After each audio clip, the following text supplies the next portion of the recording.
Hi, I'm Glenn. And I'm Mark. And welcome back to Masonic Unity, The Right Stuff. We are here with a living Masonic legend, Right Worshipful and illustrious Thurman Cleveland Pace. And we are starting a new section within The Right Stuff in which we are interviewing any prominent Masons in New Jersey Freemasonry and around the world. And there is no one that we wanted to interview more and to start this off, this kickoff, than Right Worshipful Brother Thurman. So Thurman, it's a real pleasure to welcome you to the initial interviews of Masonic Unity, The Right Stuff. Thank you. I'm glad you're here. I have a few stories to tell. Well, we're looking forward to them. So to start off with, we wanted to understand, how did you get involved in Freemasonry? You're so involved now. What were your beginnings like in Freemasonry? Well, the reason I joined was my father had a little coin joy where he put coins in to arrive at the amount of money needed to join. Because he said he really wanted to be a Mason. He knew a number of them and he wanted to be one of them. Okay. So I wanted to join too, but I enlisted in the Army when I was 18, and when I got out I was 22, but I didn't have any money. But we got a GI Bill which allowed me to go to college. So I went to college, got my degree, and as soon as I got out, I got a job, and I got enough money to join. So I immediately joined, and I've lived it ever since. Now, did you join, did you join in New Jersey or did you join somewhere else? I joined in New Jersey, but that's an interesting point because I didn't know any Masons up here. And so when I asked to join, I went down and talked to the secretary of the lodge, and he said that, well, he said, you have to belong, we have to watch you for a year before you will sign, allow you to come in. That's not true today, but it was true then. And so I said, well, tell me some Masons. He said, well, you're very active in the Presbyterian Church. And he said, so-and-so, and so-and-so, and so-and-so are members, so you have to ask them, because they'll vouch for you. So I was pretty nice to those three. I picked three out, and they all signed, at the end of the year, they all signed my application to join. Mm-hmm. And what year did you join?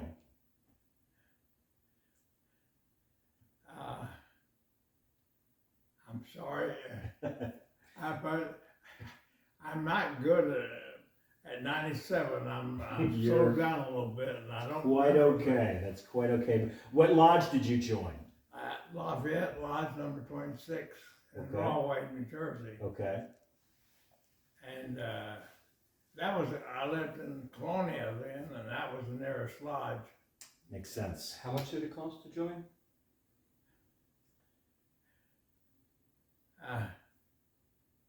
I really don't. I don't remember. I'd be guessing, so I really don't know. At my age, if you ask me details, I'm not going to be able to give them. No worries. No worries at all. No worries at all.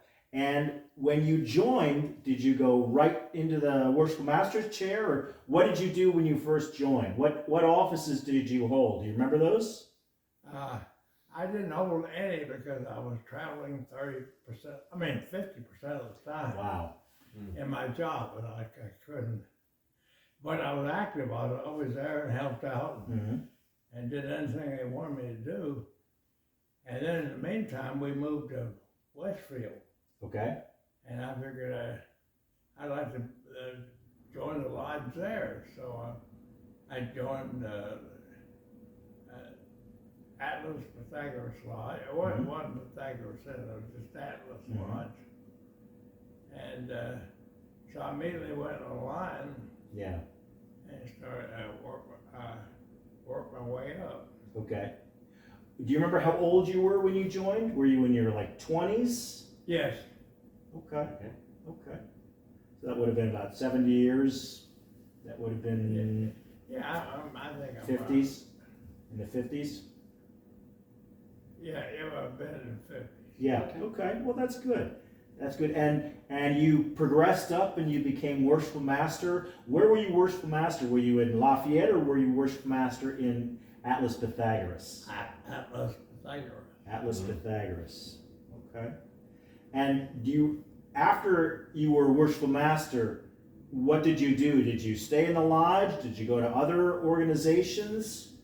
Oh, well, I went to other organizations, Scottish Rite, New York Rite, and the Shrine. Yeah. I wanted to belong to all of them. You wanted to belong to all of them. Well, why did you want to belong to all of them?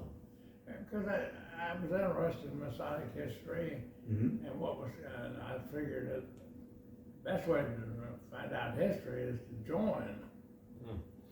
Very smart. Well, not just learning it, but making it happen. Yes. You made a lot of history happen, Thurman. I went on to, I can't remember the number of organizations I belonged to, but I know I was presided over 30. Wow. That's really impressive, Thurman. What was your most interesting organization? Do you remember? You were in the Knights Templar, you were in the Scottish Rite, you were in the York Rite, you were in a variety of other ones. Did you have any one that you enjoyed more than others? Well, I can't say I really enjoyed one greater. I love my lodge, and that has to come first. I had a great year, and it was, and I filled that lodge with the members every meeting. Yeah. That's something I was proud of. It's kind of like asking, who's your favorite child? You can't choose between them, right? That's right. That's true, yeah. Now, you were the Grand Commander of the Knights Templar, is that correct? Yeah, an honorary Grand Master of the Grand Encampment. Wow, okay. And you were do you remember when you were the Grand Commander of the Grand Commandery? In 1976. Because I've seen some pictures of you with the tri-cornered hat. Yeah, I picked that to wear during the year. That's great. And I've seen some pictures of your lovely wife, Betty, in her colonial type dresses. So we had a ladies organization that supported us. Sometimes we had more ladies there than men, but during the business session, of course, they had people go outside. Right. But they really supported us that year. That's great. And we also put on programs throughout the year. We traveled, I think there were 76 times we went out. Wow. That year. Almost every night we were going out to, and we put on a little program for them, and we participated in parades, and it was just, I would say my year in Masonry was that year. Okay. Now, did you ever travel internationally with Masonry? Tell us a little bit about that. Well, I went to Portugal, France, Austria, Germany, can't think of the name.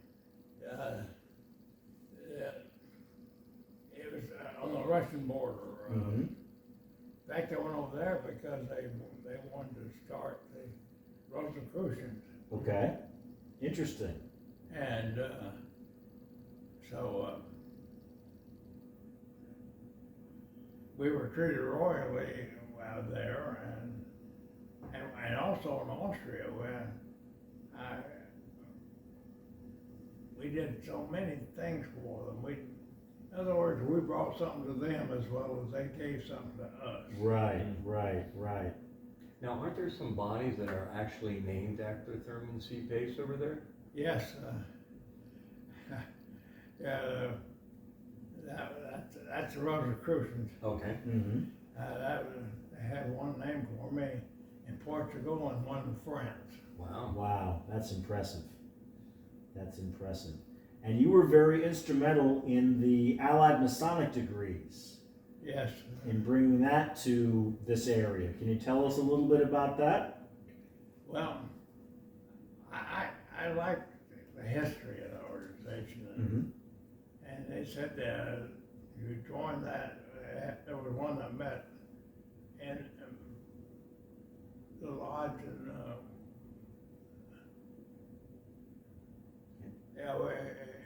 Westfield. Norway. Okay. So, anyway, I joined it. We had a great time in that. In fact, it gave me a lot of background I used in future years. Oh yeah. Okay. For all who are new to this, Thurman was the head of the Allied Masonic degrees, the national. You were the head of the national organization, right? Yeah. So he was the head of the national organization. He was the head of the local organizations. You've really done some amazing things, Thurman. Well, I've been head of 7 and honorary member of 2 others. Okay. Makes 9. Wow, that's pretty impressive. And what do you like best out of Masonry? What draws you to Masonry? Brotherhood. Brotherhood. I've met some wonderful people over the years. Yeah. And that's number 1. Yeah. And is it, in Europe, is it the same kind of feeling as it is here in the States? Oh yes, in fact, maybe more so in some areas compared to what they do today. Mm-hmm. Now, when you were Grand Commander, you knighted, was it over 1,000 knights total for the knighting ceremony for Order of the Temple? I think it wasn't that much. Oh, okay. But I think it's somewhere around 500. Wow. And Thurman, I was one of those. Oh, you were? Yes, I was part of the Palestine Commandery. They brought me up here, and Ron York said, "You're going to be knighted by this man. You don't know him right now, but you will be amazed when you get to know him." And here I am years ago, and that's part of my testimony, part of my Masonic testimony. Oh, You knighting me that. Thank you. And Mark went from being knighted by you to being Grand Commander. So you've had the hand in a lot of people's Masonic lives. I can remember you helped to raise me. You were there when I became Worshipful Master. So you've had your hands in a lot of people's lives. Well, I like that. I like going out and supporting younger people. Why is that? What do you feel like you get out of doing that? Well, it's a warm feeling in my heart that when I can help a young person move along in Masonry, Mm-hmm. I've encouraged all the young people I work with to move up. Yeah. Don't just stay, just be a Mason by Right. name now. Right. You got to work at it. So what kind of advice would you give to younger Masons who are just being involved and they see this? What kind of advice would you give them in their Masonic careers? Well, first of all, tell them to join and get active, and then get active. I said, you wait a couple of years before you do anything, find out what you would like the most. Mm-hmm. And it's worked, because I've worked with a lot of young people, encourage them to become officers in the various bodies. Mm-hmm. And seeing these young guys move up, and as you mentored so many people, What leadership things do you think that you taught them that was kind of necessary for them to become better? Is there anything that kind of stands out? I can't think of anything offhand except that you just got to be active, and the more active you are, the better you're going to be. I remember you told me once, don't be afraid to try. That's right. I know initially I was a little leery that when they asked me to be an officer, if I was scared, I didn't think I could do it. But I think Masonry taught me a lot about getting up in front of people. I've had the chance to speak all over the world, actually. And in those days, before I was 97, Yeah. I had a pretty good gift to gab. Well, I think you still have a good gift to gab, Thurman. You are pretty legendary.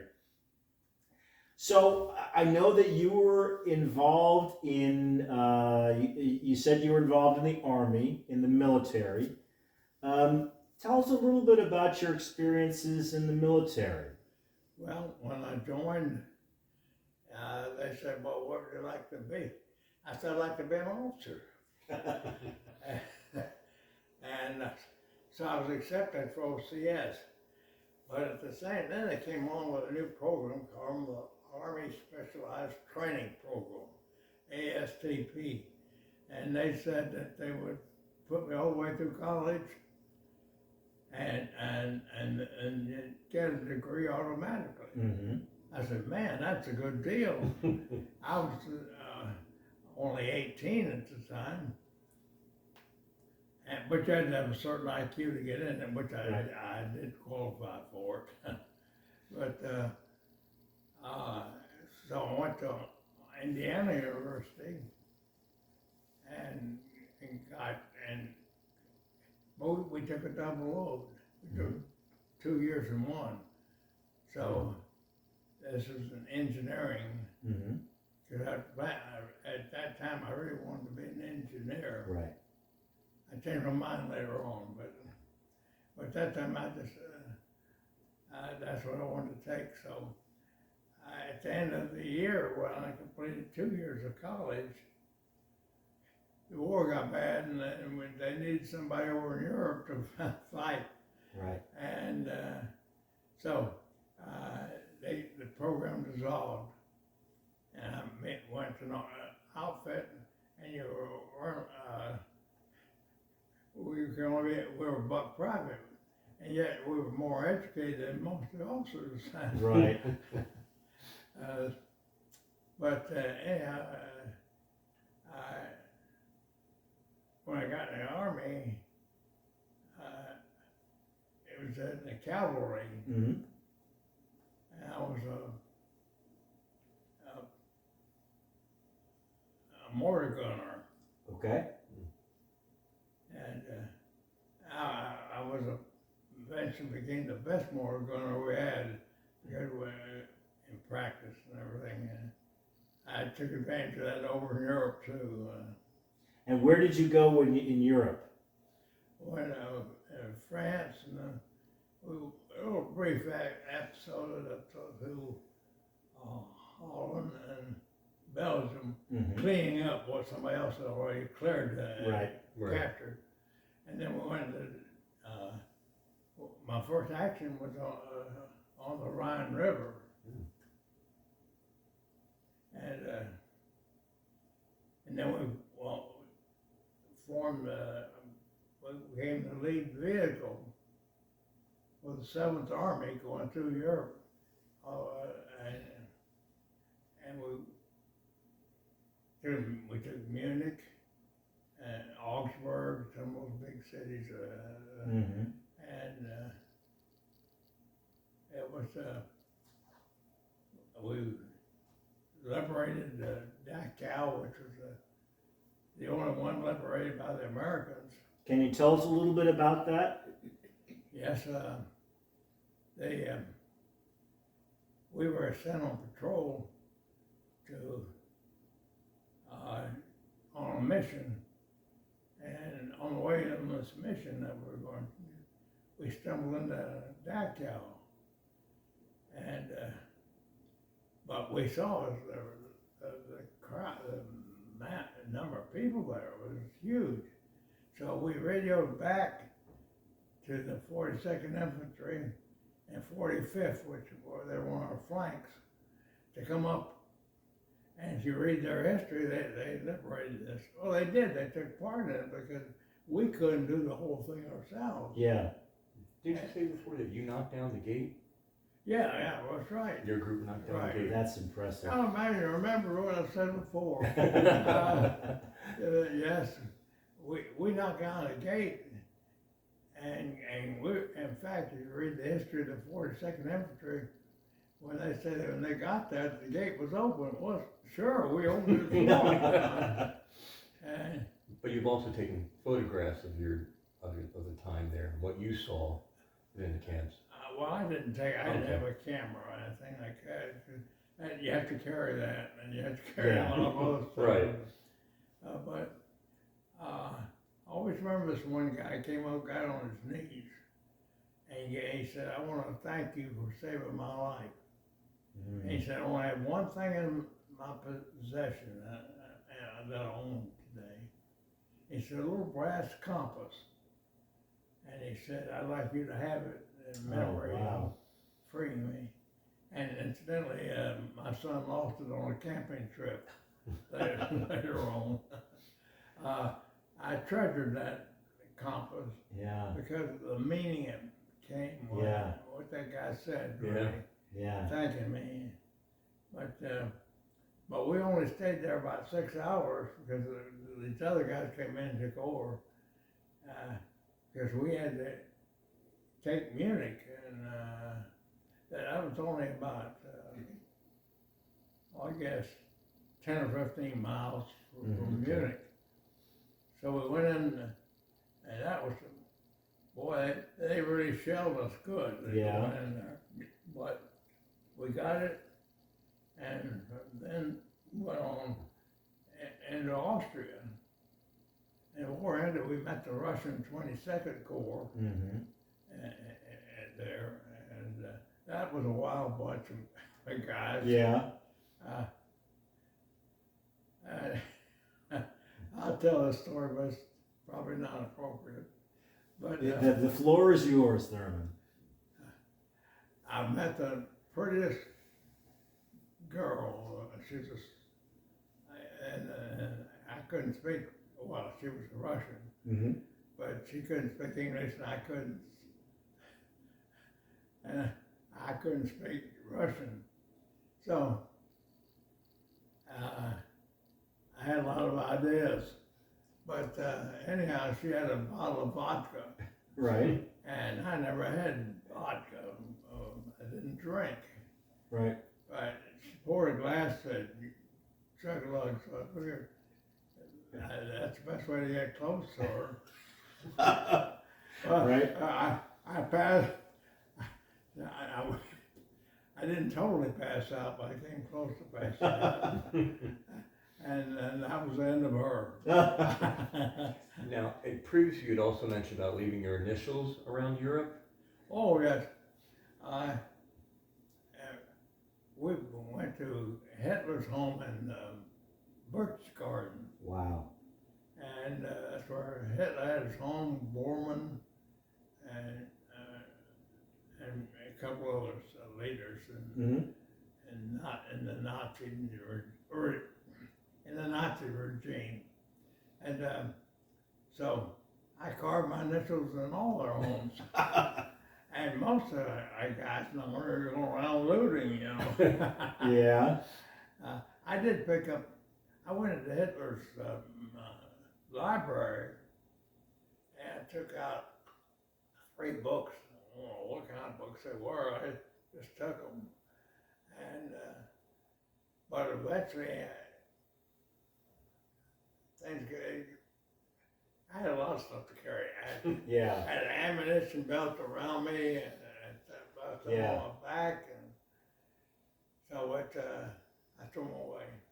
I really regret that. I should have suffered along with them. But, Right. So that was, but that was quite an experience. Being up there where Hitler and Yeah. his girlfriend lived. That's memorable. That goes without saying. Very impressive. Now, you also had a story you told us once about a bakery. Oh, yes. We took this town and they said they'd find some place to spend the night. Mm-hmm. So I wanted to go to the warmest place possible. I was cold. I'll bet. And I slept on that bakery floor in front of the oven that night. And at 4 o'clock, they woke me up. We were ready to go. So I was a little last of my heat. But that was just great. That was the warmest day I spent in the Army. Yeah. It was on that hearth in front of the furnace because they'd been baking that day. Right. Pretty smart Yeah. to do that. Now, I can remember that you were part of the Greatest Generation class for the Scottish Rite. There was a class at the Scottish Rite named after you, and also you were part of a class named after the Greatest Generation. So you've done such wonderful things for the country. You've done such wonderful things for the fraternity. Getting back to Masonry, where do you see Freemasonry going in the future? Well, from what I see, as our numbers are tuned, our leadership is tuned. Mm-hmm. Occasionally you run into a good one, but I don't see the people. When I joined, General Brucker, who's head of let's see, he was not all the military was under one guy then. Anyhow, excuse me, I'm losing my train of thought. But General Brucker was Secretary of the Army under Eisenhower. Right. And then later on became governor of Michigan. Mm-hmm. But he had de Gaulle. I mean, I could name a bunch of guys, although I can't remember their names anymore, that were leaders in the government and the military that were in charge in the fraternity. But we don't have those leaders anymore that are willing to sack a governor or a 4-star general. All these, it's something. When I joined, I was really amazed at how much of the leadership was at that time compared to today. So we need to build our own leaders from within and really use the lessons that you know and all the other Masons to build some fresh leaders and build some solid leaders in the future. Absolutely. Not just in the lodges, but also out in our community, Exactly. our churches, our businesses, and areas like that. Well, I figured it was worthwhile joining. I wanted to be active in that. I was always active in the church when I was able to go. And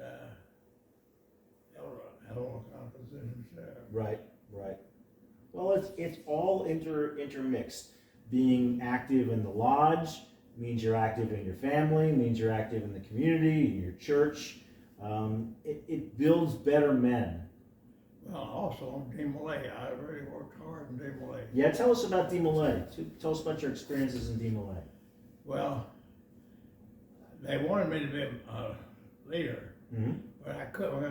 That was my traveling days. But whenever I was there, I went with them. I went on all the camping trips with them. Right. And our troop did more outside traveling than anybody else. And I think I had a little something to do with it. Yeah. But it was fun helping these younger guys come along. And I always enjoyed working with young people. Mm-hmm. Like I like you. Yeah. When you came in. Yeah, I had a lot more hair back then. Well, Thurman, you've done wonderful things. Is there anything you wanna say? We're gonna close out pretty soon, but if you got any comments or thoughts you wanna share before we close out? Well, let's see.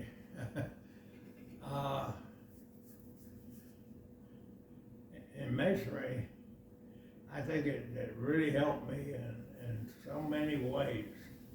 It taught me to memorize. I had a problem with memorization, and I thought I had a problem, Mm-hmm. but eventually I found out I didn't have a problem. Right. But it taught me a lot about teamwork, some of which I saw in the Army, Mm-hmm. and I could relate it to Masonry. But I always tried to single out the young people and work with them.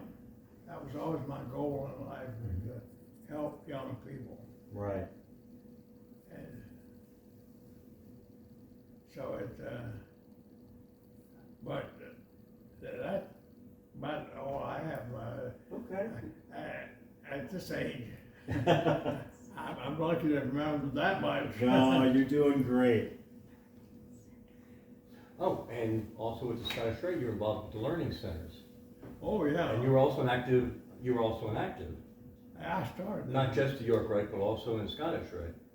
Yes, I started when the Sovereign Grand Commander decided he wanted to do this. Mm-hmm. He said, "I would like a trial effort. Would any of the other deputies volunteer?" And I held my hand up right away. The three Right. of us Who volunteered. were the other two? Do you remember? Well, it was New York. No, not New York. Massachusetts. Mm-hmm. Phil Berquist was the deputy up there, and the other one was Wisconsin. Okay. This is in the Scottish Rite. Yes, Yeah. For the learning centers. Okay. and so and it was one that's named after me here in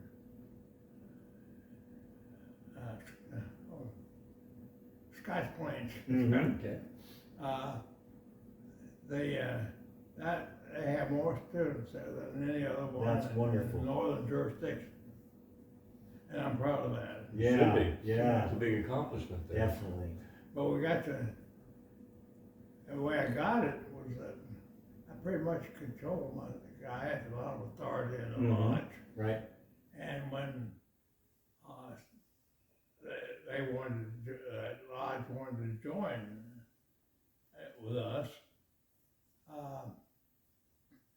they made me chairman of the merger committee, Mm-hmm. and so I said, "What about the building?" And said, "If you want, you can have it." So I took it. Okay. So, and now I think we pay $5 every 2 years. Okay. This is for the Scotch Plains Learning Center, you Yes. saying? Yeah. Okay. And so, but then I started the one. I wanted to start one with a black neighborhood. Mm-hmm. I did get that one started in Newark, Mm-hmm. and so it doesn't exist now because the church closed the facility. Mm-hmm. It was we met in a church building, Right. And the caretaker there started taking classes. That's great. And the pastor used to come down and support us. We really, so I'm real pleased with the way that went. Mm-hmm. I don't know how, I'm not up to date on what's going on Right. now. But Right. that one, of course, is not there, but the one, I still think the one in Scotch Plains is doing the best. Yeah. I can understand how you would be drawn to that one. So when it wasn't my idea to name it after me. It was just last year that. Right. That's wonderful. Well, it's well deserved. So we've seen you mentor young people in both Masonry, young men, and also in DLA. All the children that you've helped through the dyslexia centers. And a lot of this was due to your dedication to everything, but also the support of your own family. Oh, yes. My wife supported me all the way. And how long have you two been married? 71 years. 71 years. Wonderful. And you do have children. We Oh, met yes. last time. And my son, as you know, is Yeah. a pastor. Mm-hmm. And I was. Oh, he still is. He goes around all over the United States conducting seminars and things. And I got 2 granddaughters. Mm-hmm. And you have 2 daughters. Yeah, oh, yes. And I got great grandkids too. Yeah. 5 of those. Wow. Okay, wow. Very impressive. Very impressive. Now, is there anything in Masonry that you wish you had done but you didn't do? Well, I didn't agree with Grand Lodge, some things they were doing. Mm-hmm. And so I didn't become Grand Master. Okay. I sort of wish I should have tried it. Okay. I had plenty of encouragement at the Right, time. yeah. I was active in so many bodies, but I sort of wish I had gone ahead with it, but I didn't. But instead, you led men nationally throughout the country in some of the bodies you were in charge of, and internationally. Oh, yes. Just incredible accomplishment. Yes. Well, it didn't seem like much, but I enjoyed doing it. Well, Thurman, the way I look at it, we are your legacy. Thank you. I remember him when he went in. A few years ago. Well, of course, I knew him before that, because your father Right. invited me to picnics, and Yes, most we definitely. used to have some great times at those picnics. Yes, yes. Also regarding some of the Vischer family, didn't you actually appoint Glenn's father for the museum up in Oh, yes. up there? That was my job, I could tell he had, I talked to him, we were great friends to start with, but I hadn't talked to him, I could see that he would do something the way I wanted it done. Right. And he came in, and with the previous 2 leaders, I didn't appoint them. They appointed by my predecessor. Okay. I didn't think they weren't doing anything. Mm-hmm. And I appointed their father, and boy, he went gung-ho. He did, yes. Oh, He boy. loved it. He loved being involved. So we, after a while, said we ought to include him in on, and it was the Thurman Pace Library, Mhm. but it wasn't anything to it. And so when your father came in with me, it really started to go. And so I said, well, name it Pace Vischer.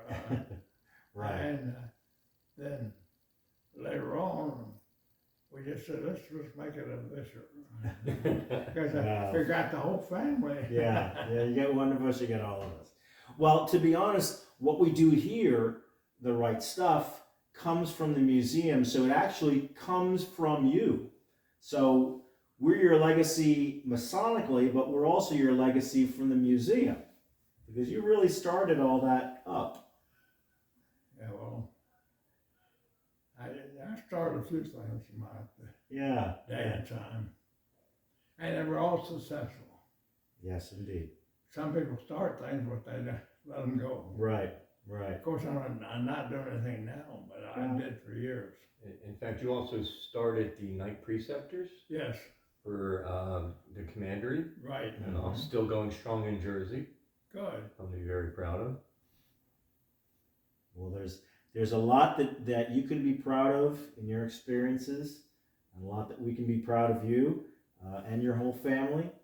But it's been a real joy to sit and talk to you a little bit, to hear your stories. And we hope we can come back and talk with you again about some things. Maybe when I'm 100. Well, there you go. There you go. But at 97, I just don't. I slip up. I'm not sharp like I once You're was. fine. No worries at all. You're doing great. You knew key movements going on within World War II. You knew what battalions were there. Yeah. Right. So your memory is there on the important stuff that you mentioned today. Well, I think the Army was good for me. Yeah.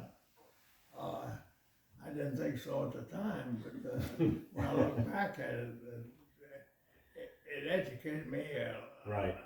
especially on how important leadership is. Yeah. Number one, I